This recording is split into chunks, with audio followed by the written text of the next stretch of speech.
guys, yung ate ko nagsimula na mag-video. So ayan, subscribe niyo na. Ayan, bago siyang ligo. So ayan, nagbi-video na siya kasi subscriber pa lang siya at saka one video. Ayun yung pangalawa niyang video ko. Oo, nag-subscribe din ako sa kanya. Kaya bakit yung naging 2? Kasi yung zero pa lang, nag-subscribe ako sa kanya. Tapos yung pinsan ko or pinsan niya, nag-subscribe sa kanya, edit 2 na lang, di ba? Panoodin yung video niya, i-like nyo na din.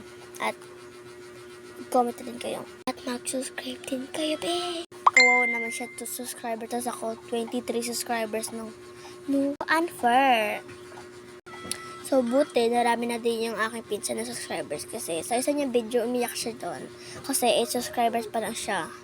Naging 11 na kasi ginawa niya yung mga iba nag-subscribe. Ba't kayo nag-subscribe? Pwede din naman sa kanya eh. Pangalan niya yung username niya ay Jason Camancelis, right? At ako naman, Evangeline. Real name, ay unique name, Evangeline. Real name is Evangeline Camancelis. Ate pa! Tingnan natin kung anong bini-video niya.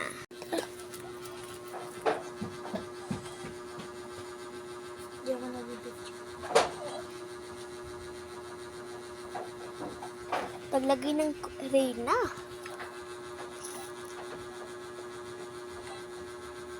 Tapos nakagantong emoji pa. Oh.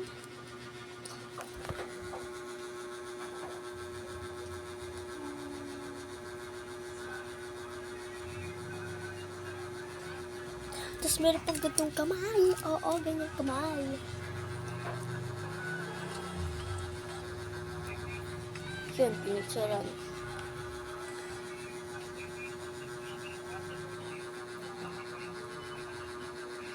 Yung picture na parang pag ganyan lang mo. Ano yun? Bag. So, antayin nyo yan. Ako nasasad ako makita kung ano yun. So, antayin nyo nga na lang eh.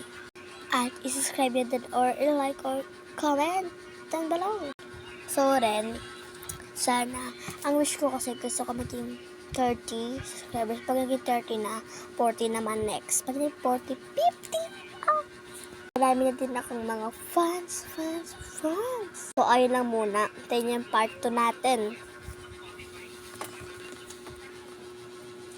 Glorpal tayo ng card. Yung card. Hanapin ito yung card. Ito yung card. Hintayin nyo sa part 2. Magka-card tayo. Ayan, papakala ko lang mo.